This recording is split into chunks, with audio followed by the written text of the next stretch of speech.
कोई बात नहीं। बहादुर शीर्षक पाठ अमरकांत के द्वारा लिखा गया कहानी है, जिसमें एक बहादुर लड़का नेपाल के रहने वाले हैं, उसकी कहानी के बारे में जानना है। यह एक समाज में हूबहू जैसा घटित होता है, वैसा का वैसा हमारे अमरकांत जी लिखे हैं। कह रहा है, सहसा मैं काफ़ी गंभीर हो गया था।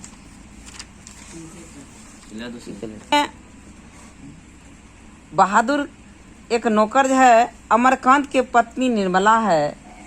निर्मला परिवार के बगल वाले को देखता है, अपने रिश्तेदार को देखता है, वह नौकर रखता है, उस नौकर को देखता है, खुशी वह काम करता है और मालिक वह खुशी से सुखी पूर्वक जीवन जीता है। वह देख करके उसको भी लालसा होती है, निर्मला को भी, कि हम भी एक नौकर रखें। वह यह जो बात अपने पति अमरकांत से कहते हैं कि आप भी एक नौकर लाइए, हमको भी कुछ सुख मिलेगा, भर दिन रात हम ही काम करते रहते हैं। तो ये बात की यह कहानी का मेन रूप देता है। और बाद में बहादुर आता भी है, उसका साला अमरकांत के साला बहादुर को लाता है, बहादुर को रखता है। और बहादुर बाद में कुछ दिनों के बाद बहादुर सारे कार्य करने लगते हैं, खुशी से परिवार जीता है। लेकिन परिवार जीता तो सही है, बहादुर के साथ कुछ दुर्व्यवहार होता है, लोग उसको नीच दृष्टि से देखने लग जाता है, छोट समझने लग जाता है। और आगे चलकर बहादुर दुखी होकर के उस परिवार को छोड़कर बिना पैसा तनख्वाह लिए चले जाता है। उस परिवार में पूरा दुख व्यथित होता है और उसको बहादुर को खोजता है, बहादुर को मजदूरी देना चाहता है, लेकिन वह नहीं मिल पाता है। यही कहानी यह पाठ में है। तो ये जानेंगे, सहसा मैं काफ़ी गंभीर हो गया। अमरकांत जी कह रहे हैं, कहानी के लेखक अमरकांत जी हैं। कह रहा है, सहसा मैं काफ़ी गंभीर हो गया था, जैसा कि उस व्यक्ति को हो जाना चाहिए जिस पर एक भारी दायित्व आ गया। किसी पर कोई भारी दायित्व आ जाता है, जैसे किसी बच्चे लड़के को कह दिया, नया युवक है, कह देगा तुमको ये काम करो, तुमको ये जग का जो है सारा काज करना है। तो करने के लिए जब दायित्व आ जाता है तो उसको कुछ टेंशन होता है। उसी तरह से करा, मुझ पर भी दायित्व आ गया, वह कुछ गंभीर हो गया मैं। वह सामने खड़ा था और आँखों को बुरी तरह मलका रहा था। ये बहादुर उस समय मिला जिस समय इसका उम्र 12-13 वर्ष क्या है। कितने वर्ष में मिला? 12-13 वर्ष। तो 12-13 वर्ष की उम्र में यह जो है इनको मिला। कह रहा है, इसका चेहरा का रंग कैसा खींच रहा है, ठिगना चकैत शरीर, गोरा रंग, चपटा मुंह, वह सफ़ेद नेकर, आधी बाँह की ही सफ़ेद कमीज और भूरी रंग का पुराना जूता पहने था। उसने गले में स्काउटों की तरह एक रुमाल रखा था, ऐसे जो लगाते हैं, एक रुमाल रखा था और भूरे रंग का पुराना जूता पहने था। कौन? बहादुर। बहादुर का ये चित्र खींचा गया। 12-13 वर्ष का उम्र है, ठिगना चकैत शरीर, दोहट्ठा बंद, गोरा रंग, मुंह चपटा, सफ़ेद नेकर पहने हुए यानी कमीज, आधी बाँह वाला सफ़ेद कमीज और भूरे रंग का पुराना जूता ये पहना था। इस तरह का ये चित्र था। उसके गले में एक स्काउट की तरह एक रुमाल लगा हुआ था। उसको घेर कर परिवार के अन्य लोग खड़े थे। अमरकांत के परिवार के अन्य लोग भी बहादुर के आगे घेर करके चारों ओर से खड़े थे। तो निर्मला चमकती दृष्टि से कभी लड़के को देखती और कभी मुझको, अपने भाई को, कभी जो अमरकांत को देखता, कभी अपने भाई को देखता, कौन, और कभी बहादुर को देखता, कौन, अमरकांत की पत्नी निर्मला, कि आज मेरा नौकर आ गया। और लाया था कौन? तो अमरकांत के जो साला थे, अर्थात निर्मला की जो भाई था, वह लाए थे। करा निश्चय ही वह पंच बराबर हो गई थी, यानी कि चंचल हो गई थी।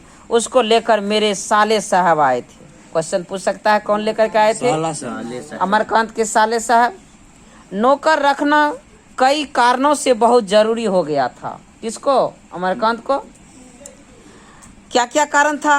कि मेरे सभी भाई और रिश्तेदार अच्छे ओहदे पर थे, अच्छे पद पर थे, अच्छे नौकरी करते थे, में अच्छे लगे हुए थे और उन सभी के यहाँ नौकर थे।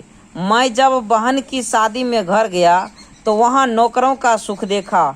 मेरी दोनों भाभियाँ रानी की तरह बैठकर चारपाई तोड़ती थी, जबकि निर्मला को सवेरे से लेकर रात तक खटना पड़ता था। मैं ईर्ष्या से जल गया। कौन कह रहा है? अमरकांत जी कह रहे हैं कि मैं ईर्ष्या से जल गया। इसके बाद नौकरी का पर आप वापस आया तो निर्मला दोनों जून मतलब सुबह और शाम नौकर चाकर की माला जपने लगी कि एक नौकर चाकर रहता तो कुछ हालत फुर्सत मिलती। उसकी तरह अभागिन और दुखिया स्त्री और भी कोई इस दुनिया में होगी। वे लोग दूसरे होते जिनके भाग में नौकर का सुख होता है। पहले साले साहब से असाधारण विस्तार से उसका किस्सा सुनना पड़ा। वह एक नेपाली था जिसका गांव नेपाल और बिहार की सीमा पर था। यह बहादुर नेपाली था जिसका गांव जो है नेपाल और बिहार के सीमा पर था। लाइन को ठीक कर सकता है। उसका बाप युद्ध में मारा गया। किसका बाप? बहादुर के पिताजी युद्ध में मारे गए और उनकी माँ सारे परिवार का भरण पोषण करती थी। माँ उसकी एक बड़ी गुस्सेली थी और उसको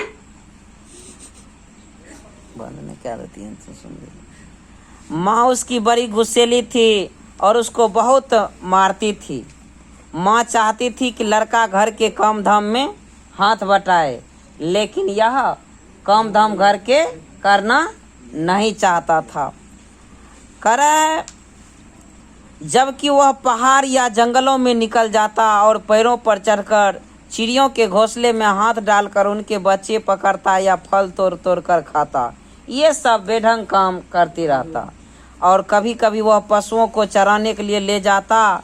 उसने एक बार उस भैंस को बहुत मारा जिसको उसकी माँ बहुत प्यार करती थी। भैंस चराने के लिए जाता था, उसकी माँ उस भैंस को बहुत प्यार करती थी। नया भैंस था। एक बार भैंस को ले गया, बहुत मारा। माँ ने देख लिया और भैंस भी भागते भागते माँ के पास आती है और इसलिए जिससे वह बहुत चिढ़ता था। मार खाकर भैंस भागी भागी उसकी माँ के पास चली गई, जो कुछ दूर पर एक खेत में काम कर रही थी। माँ का माथा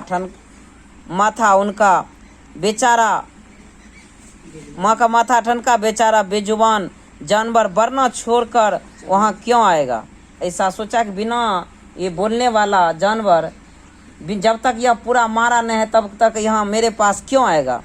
जरूर लौंडे ने इसको काफ़ी मारा है। इस गुस्से में पागल हो गई। जब लड़का आया तो माँ ने भैंस की मार का कल्पना अनुमान करके और उसके दोगुनी पिटाई उसको किया। किसको? बहादुर को। और वहीं पर रोता हुआ छोड़कर चला गया। कौन? घर चले आई। लड़के का मन माँ से फट गया। लड़का जो है इतना न मारा कि माँ का दिल फट गया। माँ पर बहादुर का दिल माँ पर से फट गया और वह रात भर जंगल में छिपा रहा। जब सवेरा होने को आया तब वह घर पहुंचा और किसी तरह अंदर चोरी चुपके घुसा और फिर उसे ने घी की हांडियों में से हाथ डालकर माँ के रखे रुपये में 2 रुपये निकाल लिए। रुपया जो रखा था उसमें से 2 रुपया निकाल लिया और 9 2 11 वहाँ से अंत में 9 2 11 हो गया, अर्थात वहाँ से भाग गया। माँ से 6 मील करा। वहाँ से 6 मील की दूरी पर बस स्टैंड था। वहाँ था कौन? गोरखपुर जाने वाले बस। गोरखपुर चला है। अमरकांत जी का घर कहाँ? उत्तर प्रदेश में। तो नेपाल से वह गोरखपुर वाले बस पर आए, बस स्टैंड आए। वहाँ बस स्टैंड में अमरकांत के साला जी मिले। पूछा, रे तुम्हारा नाम क्या है? तो कहा, मैंने पूछा। कौन पूछा? बहादुर जी, ये अमरकांत के साले। तो वह बताया, दिल बहादुर साहब। यहाँ पर अमरकांत जी कह रहे हैं, जब मेरे घर पर आया तो मैंने उसको पूछा कि तुम्हारा नाम क्या है, तो वह बताया दिल बहादुर साहब। उसके स्वर में एक मीठी झंझनाहट थी। जो भी बोलता था बोल कर के हंस उठता था। बोल दिया दिल बहादुर साहब, हंस गया और मीठा स्वर में बोलता था, मुझे ठीक ठीक याद नहीं है कि मैंने उसको क्या हिदायत दी थी, कुछ उसको समझाया था। कौन? अमरकांत जी। शायद यह कि वह शरारतें छोड़कर ढंग से काम करें और घर को अपना घर समझें, जो होता है मालिक का कि अब यह तुम्हारा अपना घर है, तुम कोई दूसरा आदमी नहीं है, मेरा अपना आदमी है, तुम यहाँ पर अपने जैसे काम करो, ये सब बात उसको हिदायत दी। अगर वह यहाँ रह गया तो ढंग स्वर सीख जाएगा, पढ़ना लिखना भी सिखाएंगे, ये सब उसको बताए थे। कौन? अमरकांत जी। किसको? बहादुर को। उसकी ज़िंदगी सुधर जाएगी, ये सब बात उनको कहा। निर्मला ने उसी समय कुछ व्यवहारिक उपदेश दे डाले। कहा तुम ऐसे काम करोगे, दूसरे के घर पर नहीं जाना, दूसरे कोई काम कहेगा करने के लिए नहीं करना, अपना ठो काम करना, अच्छा खाने देंगे खाएगा, अपने घर पर रहेगा, कोई टेंशन लेने का नहीं है। ये बात किसने कहा? निर्मला ने बहादुर को उपदेश दिया और कहा आज से तुम्हारा नाम दिल बहादुर नहीं, बहादुर रहेगा। दिल शब्द उड़ा दिया। क्वेश्चन पूछता है बहादुर के नाम से दिल शब्द कौन उड़ाया? निर्मला कौन थी? अमरकांत की पत्नी थी।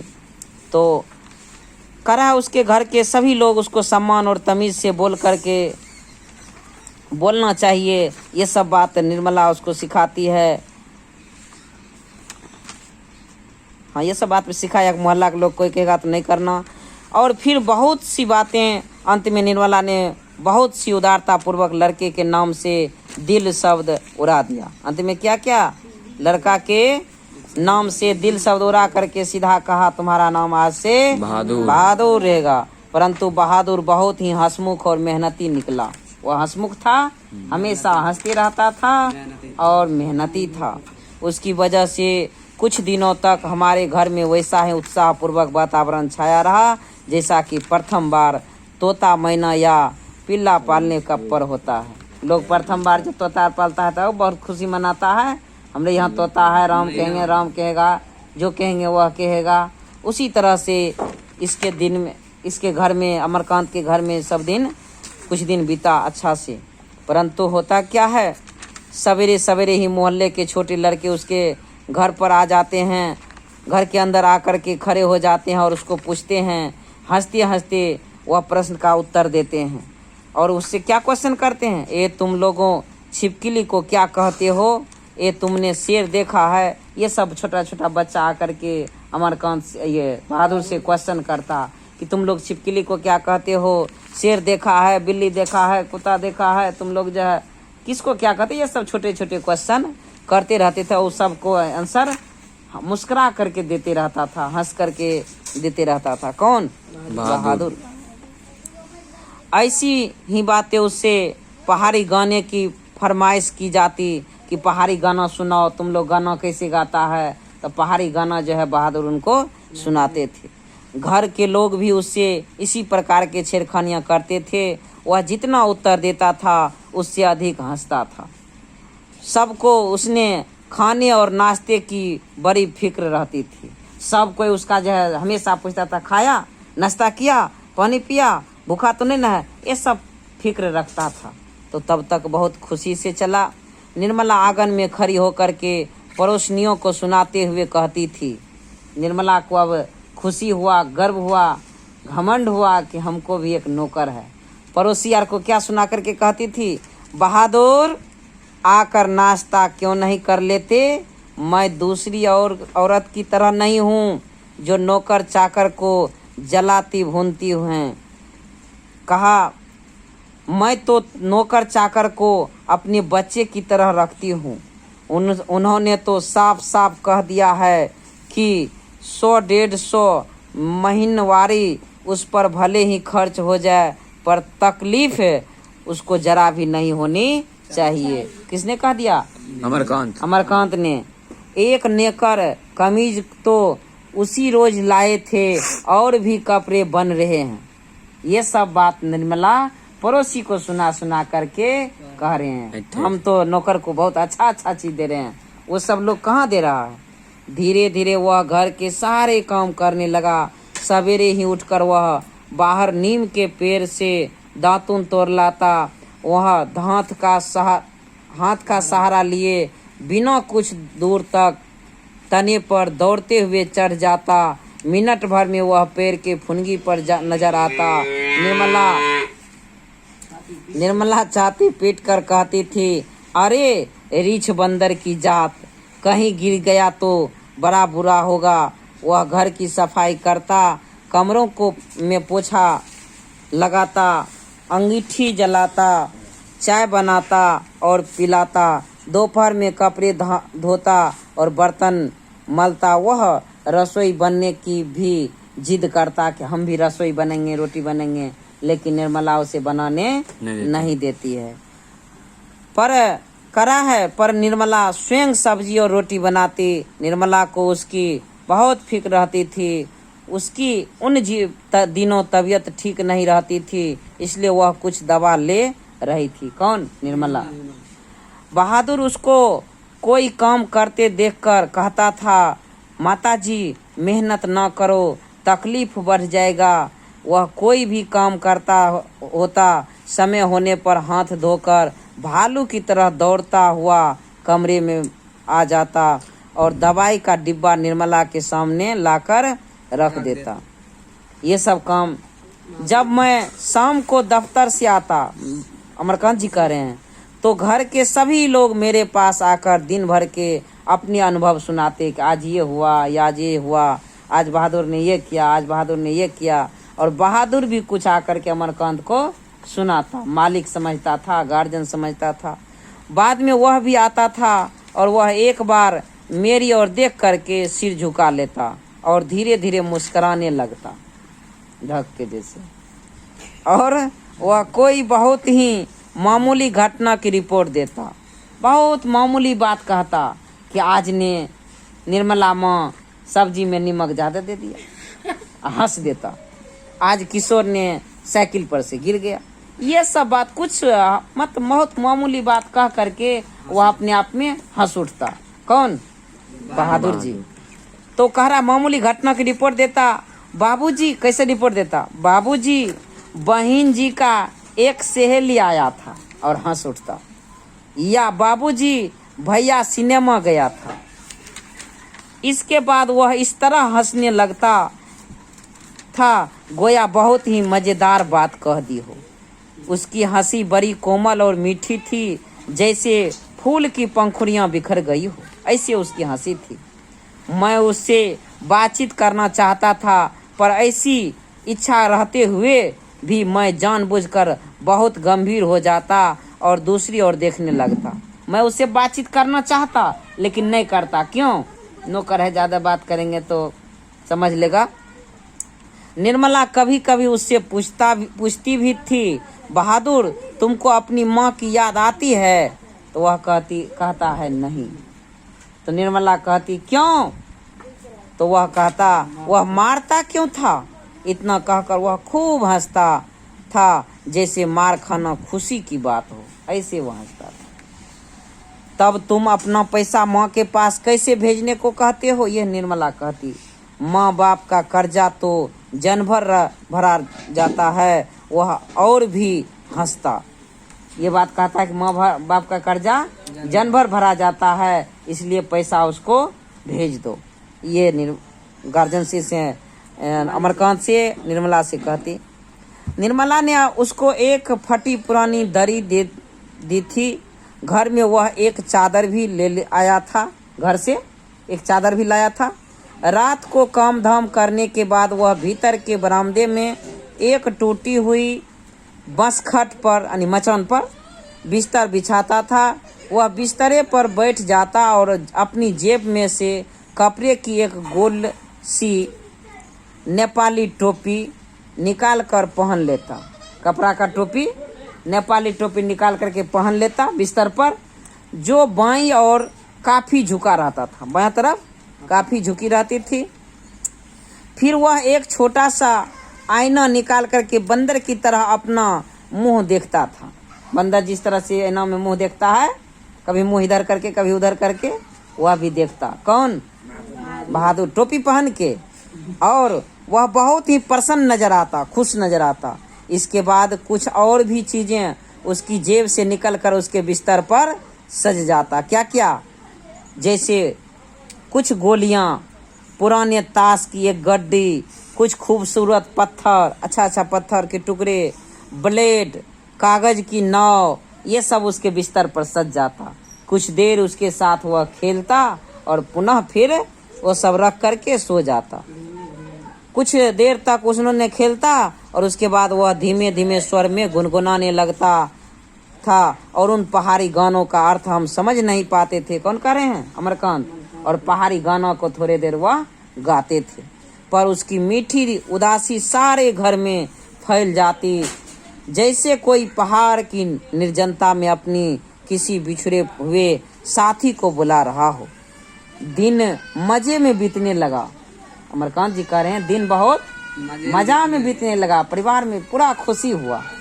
और बरसात आ गई थी, पानी रुकता था और बरसता था। मैं अपने बहुत ऊंचा महसूस करने लगा था।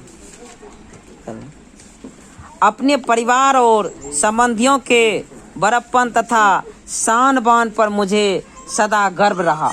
की कल के अपने परिवार के नहीं सुनिए रहल छी तो फिर बात ठीक है आप बस गाद बुलाई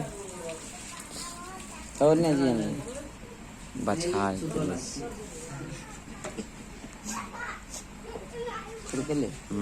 अपने परिवार और संबंधियों के बड़प्पन तथा शान बान पर मुझे सदा गर्व रहा। मैं मोहल्ले के लोगों को पहले से भी तुच्छ समझने लगा। नीचे हैं नौकर रखता है, हमार नौकर कते बढ़िया से रखे छे। ये सब बात अपने मन में सोचता कौन? अमरकांत। मैं किसी से सीधे मुंह बात नहीं करता, किसी की और ठीक से देखता भी नहीं था। दूसरे के बच्चे को मामूली सी शरारत पर डांट डपट देता। कई बार पड़ोसियों को सुना चुका था, जिसके पास कलेजा है वही आजकल नौकर रख सकता है। ये सब बात अमरकांत को भी गर्व हुआ और रखता सकता है। घर के सवांग की तरह रहता था। निर्मला भी सारे मोहल्ले में शुभ सूचना दे आई थी। आधी तनख्वाह तो नौकर पर ही खर्च हो रही है। कल का आधा तनख्वाह तो हम नौकरे पर खर्च कर रहे हैं, पर रुपया पैसा कमाया किस लिए जाता है? वे तो कई बार कह ही चुके थे कि तुम्हारे लिए दुनिया के किसी कोने से नौकर जरूर लाऊंगा। वही हुआ। निर्मला कहती कि अमरकांत के लिए वह तो कहे थे कि दुनिया के किसी भी कोना से नौकर लाएंगे, लेकिन लाया। लेकिन नौकर भी अच्छा है, आधा तनख्वाह तो उसी में खर्च कर देते हैं, खिलाने पिलाने में इधर उधर। ये लोग तो लगता है भुखले रहता है। और क्या है, निसंदेह बहादुर की वजह से सबको खूब आराम मिल रहा था। घर खूब साफ और चिकना रहता, क्योंकि हमेशा वह झाड़ू पोछा लगाते रहता था। हाँ, कपड़े चमाचम सफ़ेद। निर्मला की तबीयत भी काफ़ी सुधर गई, क्योंकि उसको अब कम करना पड़ रहा है, रेस्ट मिल रहा है। अब कोई एक खर भी न टसकाता था। कुछ कम हुआ। हाँ, बहादुर पानी लो, बहादुर चाय लो, गिलास को इधर करो, ये सब काम। बहादुर एक गिलास पानी, बहादुर पेंसिल नीचे गिरी है उठाना। इसी तरह की फरमाइशें सब करता, एक काम अपना से नहीं करता, सब बहादुर काम। 8 बजने के कहाँ चला फरमाइश। बहादुर घर में फिरकी की तरह नाचता रहता था। सभी रात में पहले ही सो जाते थे और सवेरे 8 बजे के पहले न उठते थे, सब घर में। लेकिन बहादुर, मेरा बड़ा लड़का किशोर काफ़ी शान शौकत और रोब दाब से रहने का कायल था। किशोर किसका लड़का है? निर्मला के, अर्थात अमरकांत के बड़ा लड़का है किशोर। वह शान शौकत वाला था और उसने बहादुर को अपने कड़े अनुशासन में रखने की आवश्यकता महसूस कर ली थी। वो चाहे हम जे कहिए से सुने तुरंत। हाँ, कड़ा अनुशासन में रखता था। फलतः उसने अपने सभी काम बहादुर को सौंप दिए। सवेरे उसके जूते में पॉलिश लगनी चाहिए। कौन लगाता था? बहादुर। किसके जूते में? अमरकांत के बड़े लड़का किशोर के जूते में। कॉलेज जाने के ठीक पहले साइकिल की सफाई जरूरी होनी चाहिए। रोज ही उसके कपड़ों की धुलाई और इस्त्री होनी चाहिए, यानी आयरन होना चाहिए कपड़ा पर, डेली सफाई होना चाहिए। और रात में सोते समय वह नित बहादुर से अपने शरीर की मालिश कराता और मुक्की भी लगवाता। इस पर इतनी सारी फरमाइशों की पूर्ति में कभी कभी कोई गड़बड़ी भी हो जाती। जब ऐसा होता किशोर गर्जन तर्जन करने लगता और उसको बुरी बुरी गालियां देता और उस पर वह हाथ छोड़ देता, मारने लगता। मार खाकर बहादुर एक कोने में खड़ा हो जाता, चुपचाप देख बे किशोर चेतावनी देता। मेरा कौन? बहादुर। देख बे किशोर, मेरा काम सबसे पहले होना चाहिए। देख किशोर चेतावनी देता, देख बे मेरा काम सबसे पहले होना चाहिए। अगर एक काम भी छूटा तो मारते मारते हलवा टाइट कर दूंगा। साला काम चोर करता क्या है तू, बैठा बैठा खाता है। ये सब बात किशोर बहादुर को कहता। बहादुर के दिल दुख जाता, लेकिन अमरकांत के पास आने के बाद अमरकांत जब सांत्वना देता तो कुछ दिल बनता। रोज ही कोई न कोई ऐसी बात होने लगी। अब बरसात के बाद होने लगी जिसकी रिपोर्ट पत्नी मुझे देती। मैंने किशोर को मना किया पर वह नहीं माना, तो मैंने यह सोचकर छोड़ दिया कि थोड़ा बहुत तो यह चलता ही रहता है, फिर एक हाथ से ताली कहाँ बजती। बहादुर भी बदमाशी करता होगा। कुछ समझाया किशोर को भी, नहीं मारो, नौकर है, भाग जाएगा, कुछ होगा, लेकिन बाद में छोड़ दिया। हो नौकर के साथ थोड़ा बड़ा होते रहता है, वो भी कुछ गलती करता होगा तब न मारता है। पर एक दिन जब मैं दफ्तर से आया तो मैंने किशोर को एक डंडे से बहादुर की पिटाई करते हुए देखा। निर्मला कुछ दूरी पर ही खड़ी होकर हाँ हाँ करती हुई मना कर रही थी। मैंने किशोर को डांट कर अलग किया। कारण यह था कि शाम को साइकिल की सफाई करना बहादुर भूल गया था। किशोर ने उसको मारा तथा गालियां दी तो उसने उसका काम करने से भी इनकार कर दिया। काम किशोर का काम नहीं करेंगे, वो हमको गाली दिया। क्या गाली दिया? कहा तुम साइकिल साफ क्यों नहीं करते? मैंने पूछा। कौन? अमरकांत। मैंने उससे कड़ाई से पूछा तो वह बहादुर जवाब देता है, बाबूजी भैया ने मेरे बाप को क्यों लाकर खड़ा किया? वह रोते हुए बोला। कौन? बहादुर रोते हुए बोला। उसको बाप के तरफ से कुछ गाली दिया। मैंने जानता था कि किशोर उसको और भी भद्दी गालियां देता था, उससे भी ज़्यादा भद्दी गाली देता था, लेकिन आज उसने सुअर का बच्चा कहा था। किसको? बहादुर को। वह उसको बहुत बुरा लगा कि हमको ऐसा क्यों कहा। जो उसे बर्दाश्त न हुआ। निस्संदेह हुआ गाली उसके बाप पर पड़ती थी। मुझे कुछ हंसी आ गई। खैर किशोर के व्यवहार को अच्छा नहीं कहा जा सकता था, पर गृह स्वामी होने के कारण मुझ पर कुछ और गंभीर दायित्व भी थी। घर का मालिक थे। मैंने उसे समझाया, बहादुर ये आदतें ठीक नहीं। तुम ठीक से काम करोगे तो तुमको कोई कुछ भी नहीं कहेगा। मेहनत बहुत अच्छी चीज़ है। जो उससे बचने की कोशिश करता है वह कुछ भी नहीं कर सकता है। रूठना फूलना मुझे सख्त नापसंद है।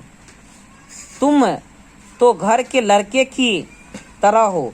घर के लड़के मार नहीं खाते। कल के तुम घर के लड़का हो, घर के लड़का मार नहीं खाता, तुम क्यों मार खाता है? इसका मतलब तुम मेहनत नहीं करते हो, काम नहीं करते हो। तो कह रहा यह रूठना फूलना मुझे अच्छा नहीं लगता। नौकर चाकर भरपेट भोजन के लिए तरसते हैं रहते हैं। चलो सब खत्म हुआ, अब काम करो। वह चुपचाप सुनता रहा, फिर हाथ मुंह धोकर काम करने लगा। कौन? बहादुर। बहादुर चुपचाप यह सब बात सुन करके हाथ मुंह धो लिया और काम करने लगा। जल्दी वह प्रसन्न भी हो गया। रात में सोते समय वह अपनी टोपी पहनकर देर तक गाता रहा। लेकिन कुछ दिनों बाद एक और भी गड़बड़ी शुरू हो गई। क्या शुरू हुई? अब निर्मला को कुछ पढ़ा दिया दूसरे पड़ोसनी। ये इसका नौकर किस तरह से भाग जाए। निर्मला बहुत पतली पतली रोटियां सेकती थी, पतली पतली रोटी बनाती थी। चल सुनिए।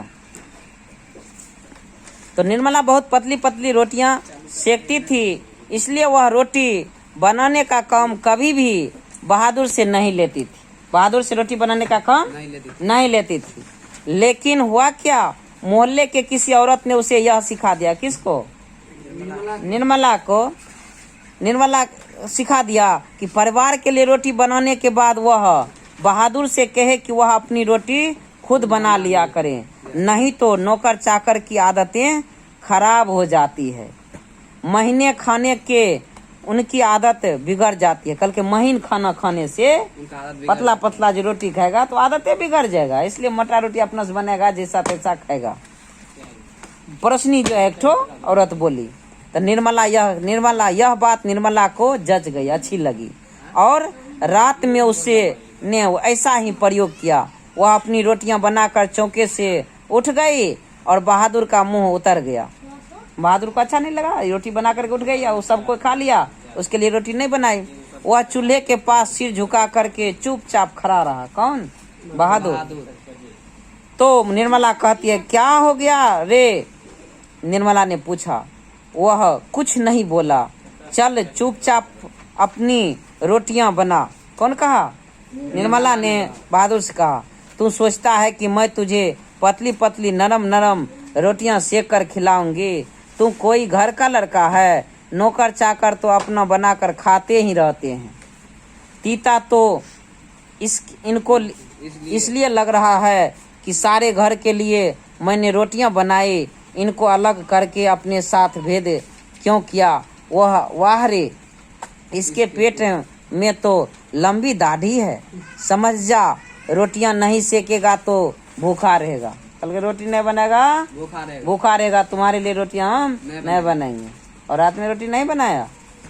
पर बहादुर उसी तरह खड़ा रहा तो निर्मला का गुस्सा से बुरा हाल हो गया। उसने लपक कर उसके माथे पर 2-3 थप्पड़ जड़ दिए। सुअर कहीं के, इसलिए तुझे किशोर मारता है। कल के तब न किशोर मारे छा है, इसी वजह से तेरी माँ भी मारती होगी। चल बना रोटी। मैं नहीं बनाऊंगा, यह बात किशोर ने उत्तर दिया।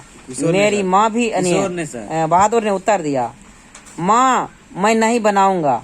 मेरी माँ भी सारे घर की रोटियां बनाकर मुझसे रोटी सेकवाती थी।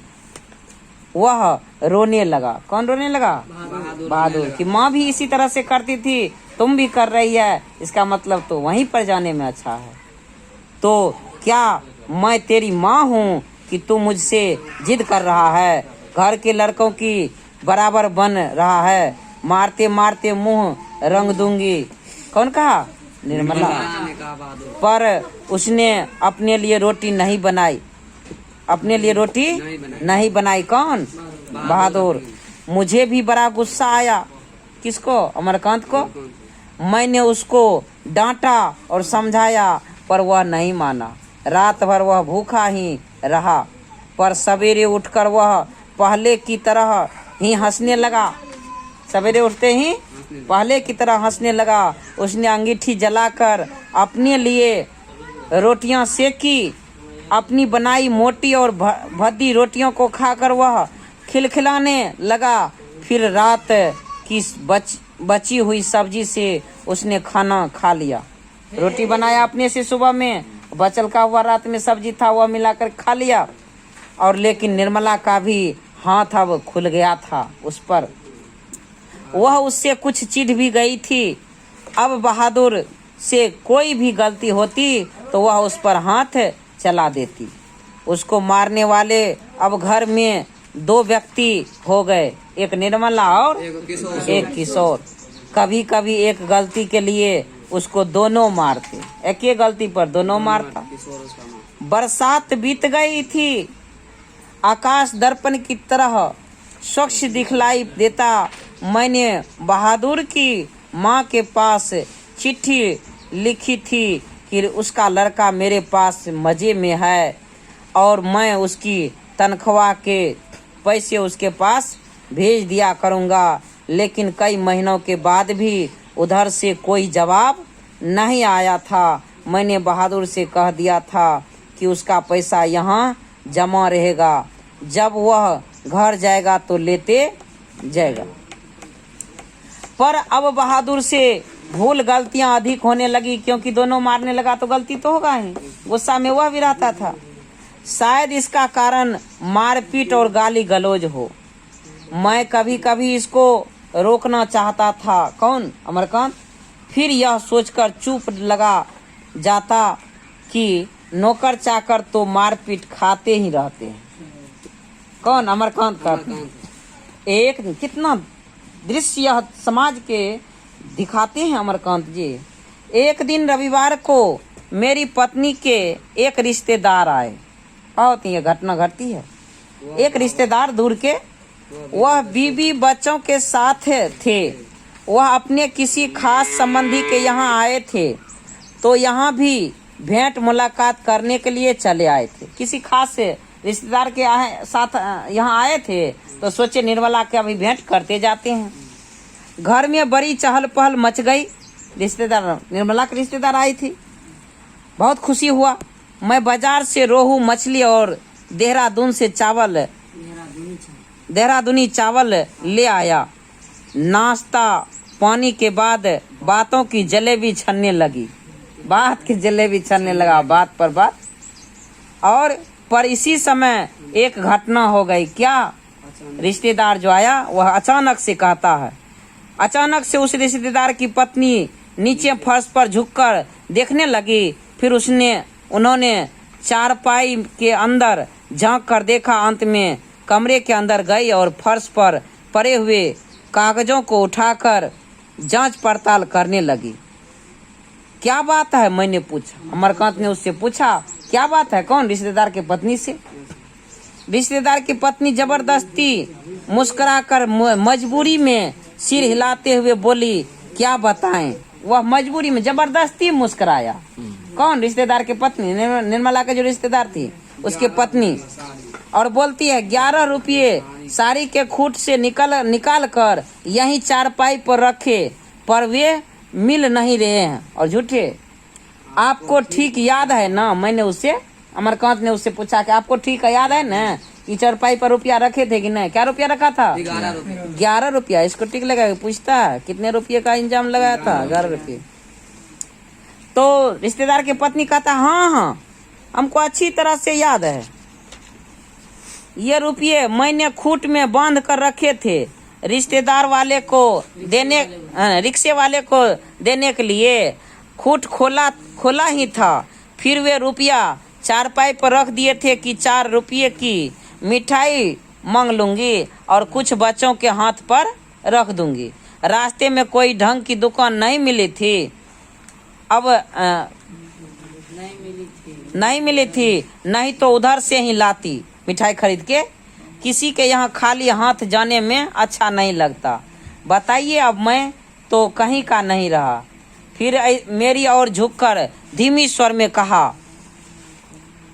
क्या कहता है? जरा क्या करा? उससे पूछिए ना, वह इधर आया था। किससे? बहादुर से। नौकर का नाम लगाता है। कुछ देर तक यहाँ खड़ा रहा था। किसी के बारे में कह रहा है? बहादुर के बारे में। कौन कह रहा है? रिश्तेदार की पत्नी कि जरा बहादुर से पूछिए। फिर तेजी से बाहर चला गया था। यहाँ पर कुछ देर रहा और यहाँ से चला गया था। अरे नहीं, मैंने अमरकांत कहता है, अरे नहीं, वो ऐसा नहीं है, मैंने कहा। अमरकांत ने उसे कहा। तो अंग्रेजी में वह कहती है, you do not know these peoples are expert in this art. यानी इस कला में वह एक्सपर्ट है, माहिर है। कौन लोग? वे लोग, यानी नौकर लोग। रिश्तेदार ने कहा। मैंने बहादुर की ओर तिरछी दृष्टि से देखा। वह सिर झुकाकर आटा गूंथ रहा था। उसके चेहरे पर संतुष्ट और प्रफुल्लता थी। वह खुशी में था, क्योंकि उसको कोई डर होगा क्यों? क्योंकि वो चोरी नहीं किया था। उसने ऐसा काम तो कभी नहीं किया, बल्कि जब कभी उसने 2-4 आने इधर उधर पड़े देखे तो उठाकर निर्मला के हाथ में दे दिए थे। पर किसी के दिल की बात कौन कोई कैसे जान सकता है, ना मालूम अचानक मुझे क्या हो गया। मैंने गुस्से में आ गया और बुलाया, बहादुर। मैंने कड़े स्वर में कहा। कौन? अमरकांत उसको बुलाता है, बहादुर। उधर से कहता है, बहादुर जी बाबू साहब इधर आओ। वह आकर खड़ा हो गया। तुमने यहाँ से रुपये उठाए थे? जी नहीं बाबूजी, उसने निर्भय उत्तर दिया। ठीक बताओ, मैं बुरा नहीं मानूंगा। नहीं बाबूजी, मैं न लेता तो बता देता। ये बात किसने कहा? बहादुर और अमरकांत के बीच प्रश्न उत्तर चल रहा है। कुछ तुम यहाँ खड़े नहीं थे? रिश्तेदार की पत्नी ने कहा कि तुम यहाँ खड़े नहीं थे, फिर तेजी से बाहर चले गए। देखो भैया, सच सच बता दो। रिश्तेदार की पत्नी कह रही है, मिठाई खरीदने और बच्चा को देने के लिए ये रुपये रखे थे। मैं तो बुरी फंसी। अब वापस जाने के लिए रिक्शे के भी पैसे नहीं हैं। मैं तो बाहर नमक लेने गया था। कौन कह रहा? बहादुर कह रहा है, तो मैं तो बाहर नमक लेने गया था। सच सच बता बहादुर, अमरकांत कहता है। अगर नहीं बताएगा तो बहुत पीटूंगा और पुलिस के सुपुर्द कर दूंगा। मैं चिल्ला पड़ा। कौन? अमरकांत जोर से कहा बहादुर को, मैं नहीं लिया बाबूजी। बहादुर का मुंह काला पड़ गया, दुख हो गया। पता नहीं मुझे क्या हो गया था। मैंने सहसा अचानक एकाएक उछल कर उसके गला पर एक तमाचा जड़ दिया। मैं आशा कर रहा था कि ऐसा करने से वह बता देगा। तमाचा खाकर वह गिरते गिरते बचा। उसकी आंखों से आंसू गिरने लगे। मैं नहीं लिया, ऐसा बात बहादुर ने बोला। इसी समय रिश्तेदार साहब ने एक अजीब हरकत की। अच्छा छोड़िए। रिश्तेदार ने क्या कहा? अच्छा छोड़िए, इसको पुलिस के पास ले जाता हूँ। उसको पकड़ के कुछ दूर गेट से बाहर ले जाता है। इतना कहकर उन्होंने बहादुर का हाथ पकड़ लिया और उसको दरवाजे की ओर घसीट कर ले गए। पर दरवाजे के पास उससे धीरे से बोले, देखो तुम मुझे बता दो, मैं कुछ नहीं करूँगा, बल्कि तुमको इनाम में 2 रुपये दे दूंगा। रिश्तेदार बोला, पर बहादुर ने इनकार कर दिया। इसके बाद रिश्तेदार साहब 2-3 बार उसको दरवाजे की ओर खींच कर ले गए, जैसे पुलिस को देने ही जा रहे हैं। लेकिन आगे बढ़कर वह रुक जाती और उससे धीमे धीमे शब्द में पूछताछ करने लगते।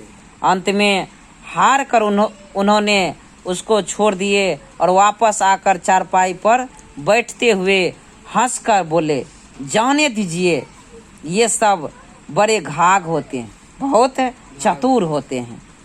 किसी झाड़ी वाड़ी में छिपा आया होगा या जमीन में गार आया होगा। मैं तो इन सबों को खूब जानता हूँ। भालू बंदर से कम थोड़े ही होते हैं ये। चलिए, इतना नुकसान लिखा था, हो गया। कौन कहा? रिश्तेदार बोले। इसके बाद निर्मला ने भी उसको डराया धमकाया। किसको? बहादुर को। और 2-4 तमाचे जड़ दिए, पर वह नहीं करता रहा। इस घटना के बाद बहादुर काफी डांट मार खाने लगा। ये घटना जब हुआ उसको काफी डांट मार चलने लगा। घर के सभी लोग उसके कुत्ते की तरह दुराया करते। किशोर तो जैसे उसकी जान के पीछे पड़ गया था। किशोर कौन था? अमरकांत के बड़ा लड़का। वह उदास रहने लगा और काम में लापरवाही करने लगा। कौन? बहादुर। अब सब उसी तरह से करने लगा तो उदास रहने लगा। वह लापरवाही काम करने लगा, काम सही से नहीं कर पाता। एक दिन में दफ्तर से विलम्ब से आया। करा, मैं एक दिन दफ्तर से विलम्ब से लेट से आया। कौन करा? अमरकांत। निर्मला आंगन में चुपचाप सिर पर हाथ रखकर बैठी थी। अन्य लड़कों का पता नहीं था। केवल लड़की अपनी माँ के पास खड़ी थी। अंगीठी अभी नहीं जली थी। आंगन गंदा पड़ा था। बर्तन बिना मले हुए रखे थे, क्योंकि ये सब काम बहादुर करते थे। सारा घर जैसे काट रहा था। कह रहा है, मैंने पूछा क्या बात है, मैंने पूछा यानी अमरकांत ने पूछा। तो उधर से निर्मला कहती है बहादुर भाग गया। भाग गया क्यों? अमरकांत ने कहा पता नहीं, आज तो बहुत कुछ हुआ भी नहीं था, सवेरे से ही बड़ा प्रसन्न था, हमेशा माताजी किए रहा। दोपहर में खाना खाया, उसके बाद आंगन से सिल बट्टा लेकर बरामदे में रखने जा रहा था कि सिल हाथ से छूट कर गिर गए और 2 टुकड़े हो गए। शायद इसी डर से वह भाग गया कि लोग मारेंगे, पर मैं इसके लिए उसको थोड़े कुछ कहती। क्या बताऊं, मेरे किस्मत में आराम ही नहीं। कौन कहती है बात? निर्मला कहती है। कहता सिलबट्टा टूटी हो गया तो हम नहीं मारते। अब कह रही है कुछ ले गया। अमरकांत कहता है वह कुछ ले गया, यही तो अफसोस है, कोई भी सामान नहीं ले गया है। उसके कपड़े, उसका बिस्तरा, उसके जूते सभी छोड़ गए। पता नहीं उसने हमें क्या समझा। अगर वह कहता तो मैं उसे रोकती थोड़े, बल्कि उसको खूब अच्छी तरह पहना ओढ़ा कर भेजती। हाथ में उसकी तनख्वाह यानी महीना के रुपये रख देती, 2-4 रुपये और अधिक दे देती, पर वह तो कुछ ले ही नहीं गया। और वे 11 रुपये, अमरकांत ने कहा कि वो जो 11 रुपया उस दिन रिश्तेदार का लिया था, रिश्तेदार की पत्नी जो कर रही थी। तो निर्मला कहती है अरे वह सब झूठ है। अब बताओ, रिश्तेदार के जो पत्नी कहा था रुपया रखे हैं, क्या बहादुर ने रुपया लिया था? नहीं लिया। कौन बता रही है? निर्मला। करा अरे वह सब झूठ है, मैं तो पहले से ही जानती थी वे लोग बच्चों को कुछ नहीं देना चाहते, इसलिए अपनी गलती और लाज छिपाने के लिए यह परपंच यानी ढोंग रच रहे हैं। उन लोगों को क्या मैं नहीं जानती हूँ? कभी उनके लिए रुपये रास्ते में गुम हो जाते हैं, कभी वे गलती से घर ही पर छोड़ आते हैं। मेरे कॉलेज में तो जैसे कुछ हो रहा है, कलेजा में तो जैसे कुछ हो रहा है। किशोर को भी बड़ा अफसोस है, उसने सारा शहर छान मारा। कौन? किशोर। पर बहादुर नहीं मिला। किशोर आकर कहने लगा अम्मा, एक बार भी अगर बहादुर आ जाता। कौन कहता है? किशोर। एक बार भी अगर बहादुर आ जाता तो मैं उसको पकड़ लेता और कभी जाने ना देता, उससे माफी मांग लेता और कभी नहीं मारता। सच अब ऐसा नौकर कभी नहीं मिलेगा। कितना आराम दे गया है वह। अगर वह कुछ चुरा कर ले गया होता तो संतोष होता। लेकिन अब निर्मला कहती है, निर्मला आंखों पर आंचल रखकर रोने लगी। मुझे बड़ा क्रोध आया। कौन कह रहा? अमरकांत। अमरकांत कह रहा है कि मुझे बहुत क्रोध आया, क्योंकि ये दोनों पीड़ता था ना। मैं चिल्लाना चाहता था, पर भीतर ही भीतर कलेजा जैसे बैठ रहा हो। मैं वहीं चारपाई पर सिर झुकाकर बैठ गया। मुझे एक अजीब सी लघुता यानी छोटीपन का अनुभव हो रहा था। यदि मैं न मारता तो शायद वह न जाता। मैंने आंगन में नजर दौड़ाई। एक और स्टूल पर उसका बिस्तरा रखा था, अलगनी पर उसके कुछ कपड़े टंगे थे। स्टूल के नीचे वह भूरा जूता था जो मेरे साले साहब के लड़के का था। मैंने उठकर अलगनी के पास गया और उसके नेकर की जेब में हाथ डालकर उसके सामान निकालने लगा। वही गोलियां, पुराने ताश की गड्डी, खूबसूरत पत्थर, ब्लेड, कागज की नाव इत्यादि थे। ये नाव समाज की घटित होने वाली कहानी।